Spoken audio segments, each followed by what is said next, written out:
Hi everybody, Leafy Concern here yet again. Just want to make a quick video about one of the Icelandic sagas that I recently read. It's the first saga in this book, which is a book that I think a lot of people on YouTube really like, and it's obviously really beautiful and nice. It was tempting to me for a very long time, and I picked it up on a whim from a Barnes & Noble, on a whim. Well, I read the first saga, which is Egil's saga, which spans like the first 200 pages. I didn't read the prefatory material. I didn't read about anything about how to pronounce or any of the spelling conventions. Didn't read any of that. But I read the saga and liked it a lot. I read about 3/4 of it silently and maybe 1/4 of it out loud, or it might be 2/3 and 1/3.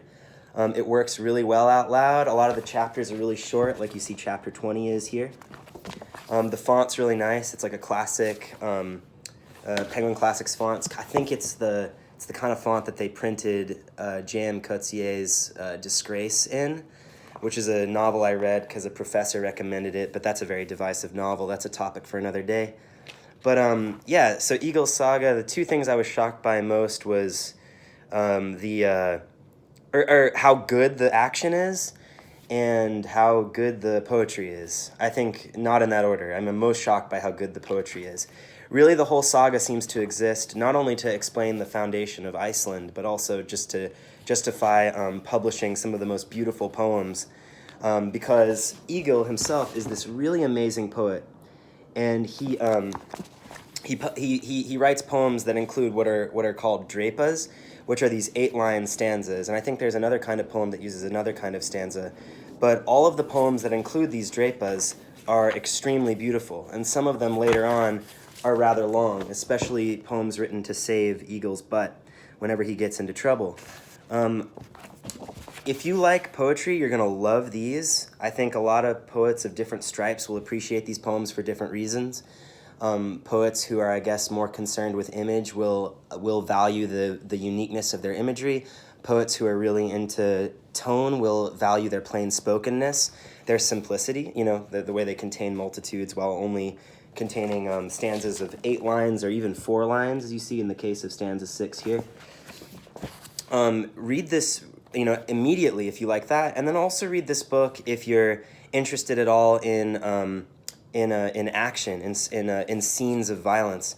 Egil is a very violent character. He's a very unpredictable character, and this is probably the key to his longevity. Many other characters in the book are also unfathomable. Many people try to stop Egil, and I don't think any really succeed.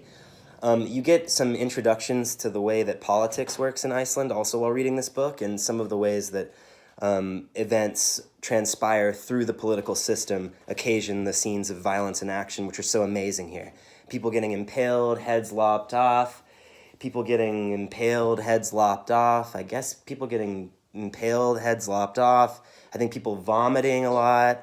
You get some great vomit scenes, some great eating scenes, some great scenes of people killing other people while they're down. One of the best scenes of the book is a scene in which young Egil and his dad, there's a bunch of massacres just kind of around a soccer game, like a youth soccer organization soccer game, and watch out for that. But I also want to just reassure you that the names, I'll put a little check mark here on this page. What did I check? What did I check off? I checked off this bit. Oh yeah, so here's that action I was telling you about. Egil saw that this was pointless because his own shield was splitting through by then. He threw down his sword and shield, ran for Atli, and grabbed him with his hands. By his greater strength, Egil pushed Atli over backwards, then sprawled over him and bit through his throat. Atli died on the spot.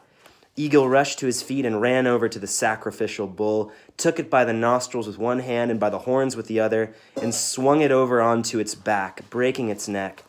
Then Egil went over to his companions. He spoke this verse. So here you got, this is a perfect little example of what I was talking about. Poem 42 in the text. Black Slicer did not bite the shield when I brandished it. Atli the Short kept blunting its edge with his magic. I used my strength against that sword-wielding braggart. My teeth removed that peril. thus I vanquished the beast. I think that was also like a little bit of a spoiler, because I think part of what makes this bit of this scene so good is the suspense that leads up to it. But, you know, we like literature where the spoilers don't really mean that much. It's, you know, the journey is the destination, etc. So yeah, so I'd like to read more sagas from this book. The Icelandic names are, you know, fun to encounter, and they're not a big stumbling block. You can read this sort of on a whim. I am a very delicate reader. I can't read anything too difficult, and I was having fun just breezily reading this. Read it over the course of, I think, a couple of months, but was purchased on a whim. What I'd like to read next is some of the shorter tales in the back of the book, and then return to the sagas, the longer sagas in the start of the book.